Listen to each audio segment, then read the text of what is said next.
మన ఇంట్లో ఎవరికి వాళ్ళు ఇంట్లో ఉండటం ఇష్టం లేదని తెలిసి మళ్ళీ వాళ్ళని ఇక్కడికి ఎందుకు తీసుకొచ్చావు? లవ్లీ, పరిస్థితులు ఇప్పుడిప్పుడే సర్దుకుంటున్నాయి. మళ్ళీ నువ్వెందుకు ఇంట్లో టెన్షన్ క్రియేట్ చేయాలని చూస్తున్నావు? ఐ నో లవ్లీ, నీకు ఆ పాపతో అటాచ్మెంట్ ఎక్కువ అయి ఉండొచ్చు. అలాగని నువ్వు మన కుటుంబంలోని వాళ్ళ ఫీలింగ్స్ పట్టించుకోవడం మానేస్తావా? ఓయ్ లవ్లీ, నువ్వు ఇలాంటి పని చేస్తావు అనుకోలేదు. నీకు మన కుటుంబంలోని వాళ్ళ సంతోషాలతో సంబంధం లేదా? ఏ పిల్ల వల్లైతే మన బంధాలు మన నమ్మకాలు చెదిరిపోయాయో ఆ పిల్లని నువ్వు మళ్ళీ ఇంటికి తీసుకొచ్చావా? ఎందుకలా చేస్తున్నావు? అక్కయ్య అక్కయ్య, తను అంతే కదా. తన మనసుకి ఏది నచ్చితే తను అదే చేస్తుంది. ఇతరుల గురించి తను ఎప్పుడు పట్టించుకుందని? చూడండి అత్తయ్య, ఇది నిజం కాదు. నేను మిమ్మల్ని అందరినీ బాధ పెట్టాను, అందుకు ఐఎమ్ సారీ. వాళ్ళు కష్టాల్లో ఉన్నారు. నేను చూస్తూ వాళ్ళని రోడ్డు మీద ఎలా వదిలేసిరాను, అందుకే తీసుకొచ్చాను. రోడ్డు మీద చాలా మంది అనాథులు పడుంటారు. వాళ్ళందరినీ నువ్వు ఇంటికి తీసుకొచ్చేస్తావా? ముందు ఉమేష్ బాబు గారితో మాట్లాడాలి. ఆ తర్వాత మీరందరూ ఎలా చెప్తే నేను అలాగే చేస్తాను.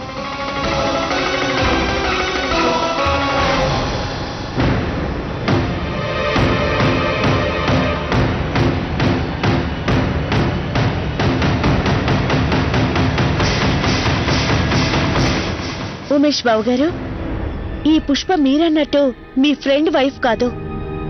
తను ఐషు వాళ్ళ అమ్మగారు.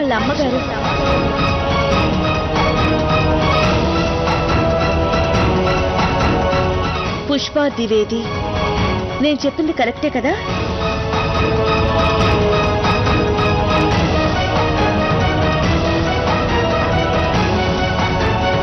ఉమేష్ బాబు గారు, ప్లీజ్ మాకు నిజమేంటో చెప్పండి.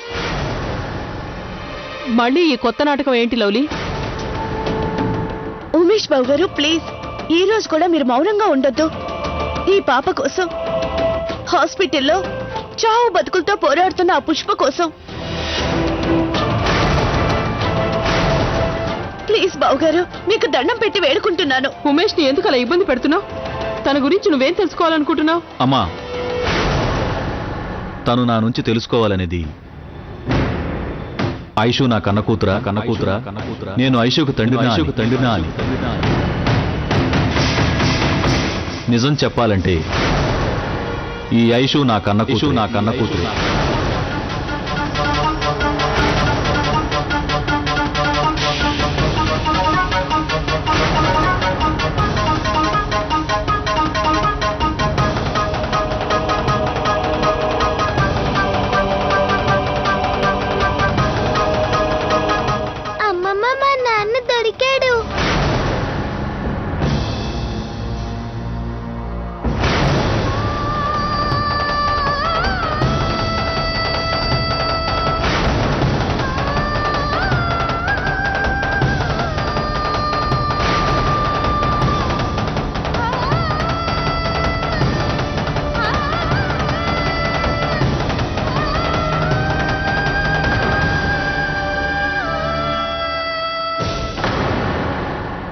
నా పుష్ప హాస్పిటల్లో ఉందా? నువ్వు కనీసం నాకు చెప్పను కూడా లేదు. ఎందుకు?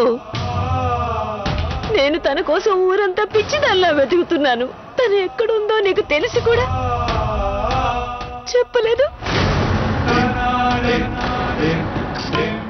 ఇలాంటి పని చేయడానికి నీకు కొంచెమైనా సిగ్గు శరం లేదా?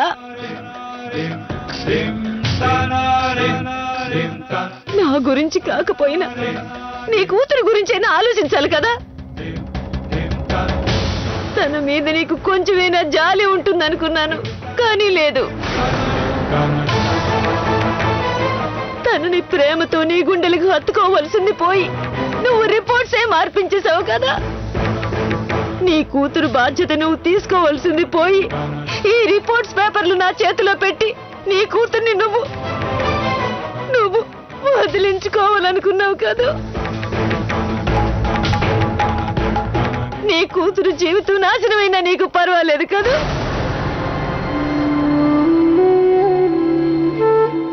ఎలాంటి తండ్రివయ్యా నువ్వు అసలు మనిషివేనా? గనక నిన్ను గనక నిలదీయకపోయి ఉంటే ఐషు నీ కూతురని నువ్వెప్పటికీ ఒప్పుకునేవాడివే కాదు, అవునా? చూసారా కౌసల్య, మీరే చూసారా? మీరు ఇంతకాలం నన్ను మోసగొత్తే అనుకున్నారు కదూ. ఇప్పుడు చెప్పండి, ఎవరు మోసగాళ్ళో? ఇతనే, మీ అబ్బాయే.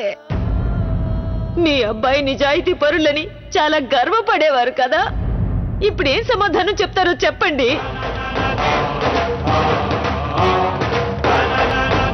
మీరందరూ ఇతన్ని శ్రీరాముడు లాంటి వాడని పొగిడేవారు కదా. ఇతను రావణాసురుడని అర్థమైందా?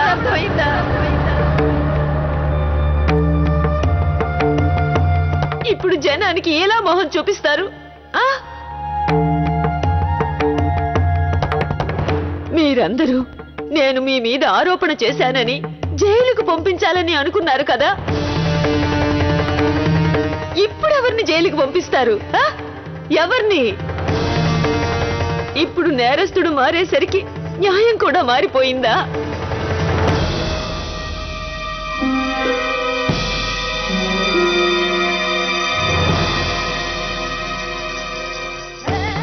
నేను ముందు వెళ్ళి నా కూతుర్ని చూసుకుంటాను. ఆ తర్వాత వచ్చి మీ అందరి సంగతి తేలుస్తాను.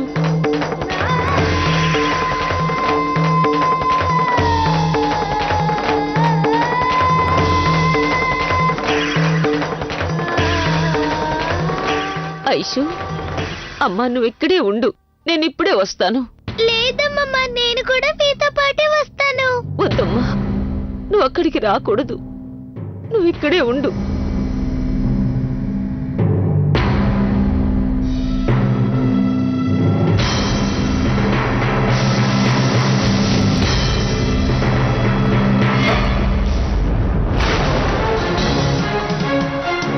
నువ్వు ఐషుని వాళ్ళ అమ్మమ్మని మాత్రమే కాదు, మొత్తం మన కుటుంబాన్ని మోసం చేశావు.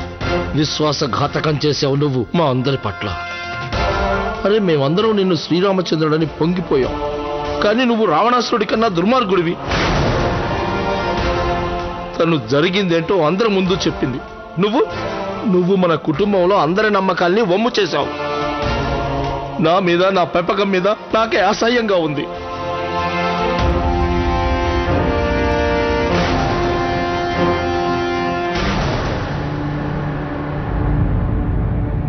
ఇప్పుడు అర్థమైంది నువ్వు ఐషుకి వాళ్ళ అమ్మమ్మకి మద్దతుగా ఉన్నావు అనేది. నీకు తండ్రిగా అంత ప్రేమ ఉంటే నువ్వు మా దగ్గరకు వచ్చి ఉండాల్సిందే, మాతో చెప్పుండాల్సిందే. నీకు మీ అమ్మ మీద అంత నమ్మకం లేకుండా పోయిందా? నీకు తల్లిగా నేను పడే బాధ అర్థం కావట్లేదా? ఎందుకు ఇలా చేసావు? ఎందుకు చెప్పు. నేను నీ పెంపకంలో ఏ లోటు చేశానో చెప్పు. నిన్ను నువ్వు నిందించుకోకు కౌసల్య. పిల్లలు తప్పు చేస్తే అందులో తల్లిదండ్రులు తప్పే ఉంటుంది. నువ్వు తలదించుకునేలా చేశావు, కనీసం ఎవరికి మొహం చూపించుకోకుండా చేశావు.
ఆగు. నీకున్న హక్కులన్నీ నువ్వు కోల్పోయావు. ఇకపై నీకు మాకు ఎలాంటి సంబంధం లేదు. అలాగే ఈ ఇంటితో, అలాగే గౌరీతో కూడా.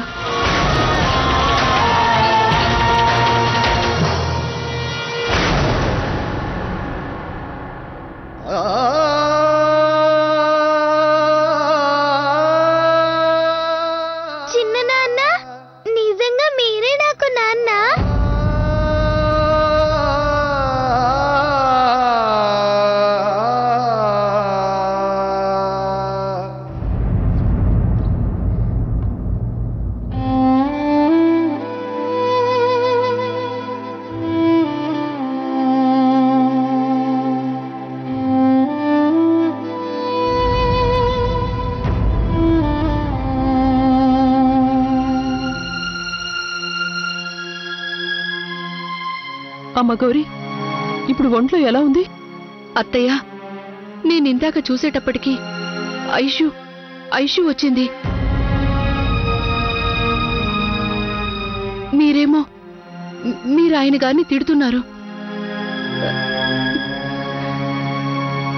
నిజం చెప్పండి అత్తయ్య, ఐషు మా ఆయన గారి కూతురా?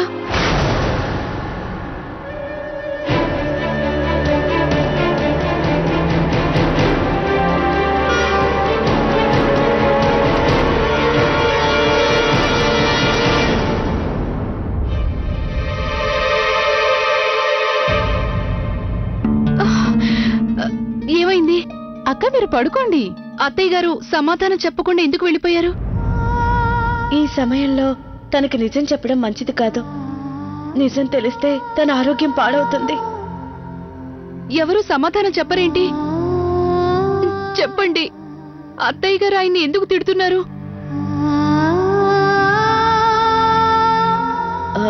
గౌరక్క అక్క, అది ఉమేష్ బాబు గారు బామ్మని ఐషుని ఇంటికి తీసుకొచ్చారు కదా, అందుకని. ఉమేష్ బాబు గారేమో ఐషు కూడా మన అమ్మాయి లాంటిదే కదా, అందుకే తను ఉండడానికి వేరే ఇల్లు చూసుకునే వరకు తన్ని ఈ ఇంట్లోనే ఉండనిద్దామన్నారు. ఆ విషయం మీదే తనందరూ కోపడుతున్నారు. అందుకన్నా ఏం లేదక్క. లేదు, నువ్వు అబద్ధం చెప్తున్నావు లవ్లీ. ఇది నిజం కాదు. నేను విన్నది, నేను చూసింది అది కాదు లవ్లీ.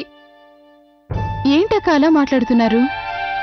లవ్లీ అంత ధైర్యంగా ఇలా ఇంట్లో వాళ్ళందరి ముందు అబద్ధం చెప్తుందా? అవునక్క, మీనాక్షి అక్క చెప్పింది కరెక్టే. లేదు, మీరందరూ నాతో అబద్ధం చెప్తున్నారు, ఏదో దాస్తున్నారు. నేను వెళ్ళి అత్తయ్య గారిని అడుగుతాను. ఆవిడ ఎప్పుడు అబద్ధం చెప్పరు. ఇప్పుడే వెళ్తాను, వెళ్ళి వెంటనే అడుగుతాను. గౌరక్క, మీ ఆరోగ్యం బాగలేదు. ఉండండి.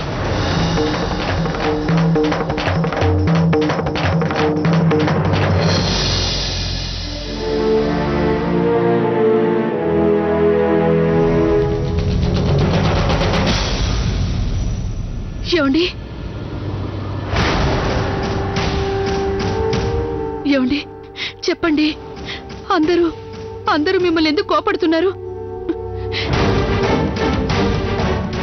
ఎవడి నిజమేంటో చెప్పండి.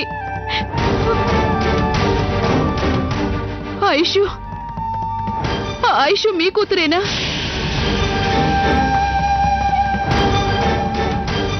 చెప్పండి, నిజమేంటో చెప్పండి. గౌరక్క, మీ ఆరోగ్యం బాగోలేదు. మీరు వెళ్ళి రెస్ట్ తీసుకోండి. ఈ విషయాలన్నీ మనం తర్వాత మాట్లాడుకుందాం. ఇప్పటికే ఐషుని బామ్మగారిని ఇంటికి తిరిగి తీసుకొచ్చినందుకు ఉమేష్ బాబు గారిని అందరూ కోపడుతున్నారు. ప్లీజ్ అక్క, బావగారిని మీరు కూడా ఇబ్బంది పెట్టకండి. వెళ్ళి రెస్ట్ తీసుకోండి. గౌరీ, ఇప్పుడు నీకు ఆరోగ్యం అస్సలు బాగోలేదు. నువ్వు విశ్రాంతి తీసుకో.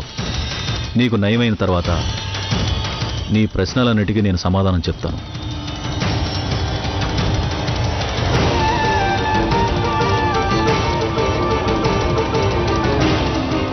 ఏమండి, అది కాదండి గౌరక్కయ్య, తర్వాత మీరు విశ్రాంతి తీసుకోండి.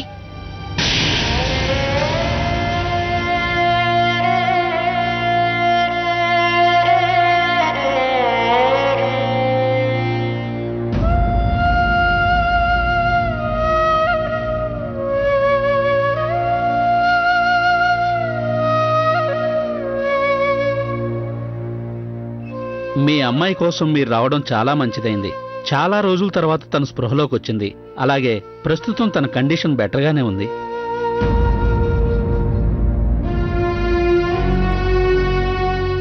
అమ్మా, పుష్ప,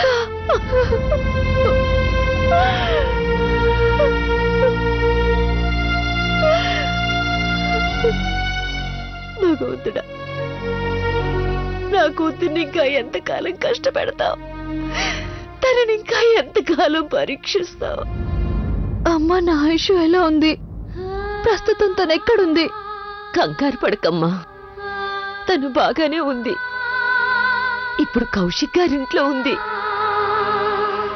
ఇకపై నీ కష్ట దుఃఖాలన్నీ దూరం అయిపోయినట్లేనమ్మా. పరిస్థితులన్నీ మారిపోయాయి. ఐషు కన్న తండ్రి ఎవరో ఇప్పుడు అందరికీ తెలిసిపోయింది. ఆ ఉమేష్ తన కుటుంబంలోని అందరి ముందు ఐషుని తన కూతురని ఒప్పుకున్నాడు.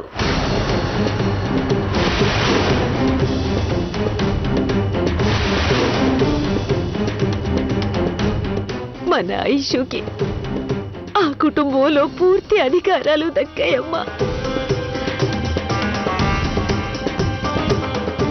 ఏమైంది? నువ్వు నన్ను ఎందుకలా చూస్తున్నావమ్మా? ఈ విషయం తెలిసి నువ్వు సంతోషపడతావు అనుకున్నాను. అమ్మా అమ్మా, నేను ఈ హాస్పిటల్లో ఉండలేనమ్మా.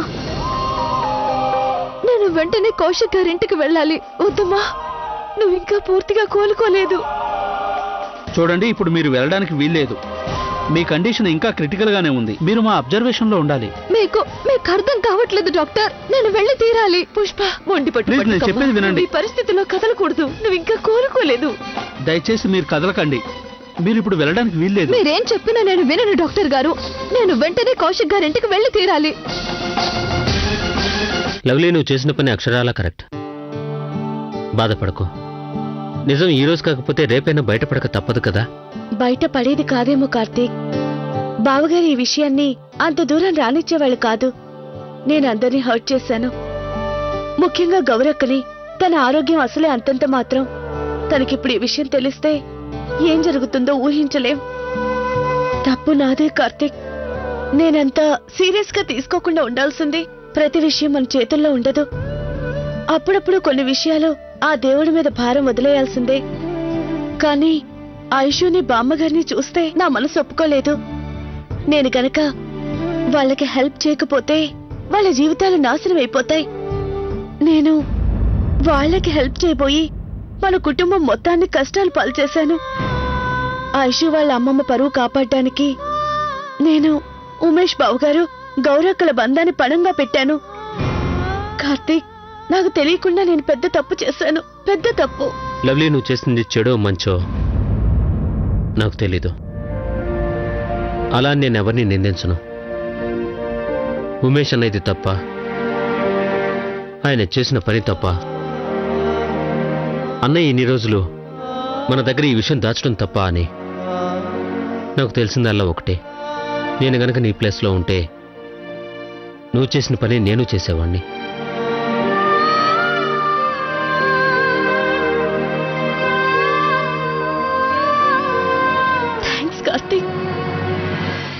Thanks to lovely.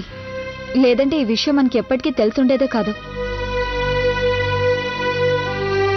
అది నిజమే. నేనైతే కనీసం కల్లో కూడా ఊహించలేదు ఉమేష్ బాబు గారు ఇలాంటి పని చేస్తారని. ఇన్ని రోజులు ఇంట్లో అందరూ ఆయన్ని ఆదర్శంగా తీసుకునేవాళ్ళం. మీరు చెప్పింది నిజమక్కయ్య. మనం ఆయనకి ఎంత రెస్పెక్ట్ ఇచ్చేవాళ్ళం. కానీ ఆయన మాత్రం అత్తయ్య గారు నిజం చెప్తూ ఉంటారు. ఇది కలికాలం. ఈ రోజుల్లో రాముడికి రావణుడికి తేడా ఉండదు. ఆ మాట కూడా నిజమే కదా. అరే, ఆయన రావణ్లా దుర్మార్గం చేయడమే కాకుండా రిపోర్ట్స్ మార్చేశారో, మన అందరికీ అబద్ధం చెప్పారో. ఇలాంటి పనులు చేయడానికి ఆయనకి మనసెలా వచ్చిందో. పైకి మాత్రం ఉమేష్ బాబు గారు మంచివారిలా కనిపిస్తారో. చూడు కమలా, కంటికి కనిపించేది ఎప్పుడూ నిజమే అవ్వాలని లేదు. ఒకేసారి ఇద్దరి జీవితాలతో ఆడుకోవడానికి ఆయనకి మనసెలా వచ్చిందో అని తలుచుకుంటేనే నాకు బాధగా ఉంది. అక్కయ్య, ఇప్పుడు గౌరీ అక్కయ్య పరిస్థితి ఏంటి? ఎంతకాలం ఈ విషయం దాచగలం? గౌరీ అక్కయ్యకి తెలిసిపోతే ఐషు తన సవితి కూతురని తను ఎలా తట్టుకోగలదో మీరే ఆలోచించండి.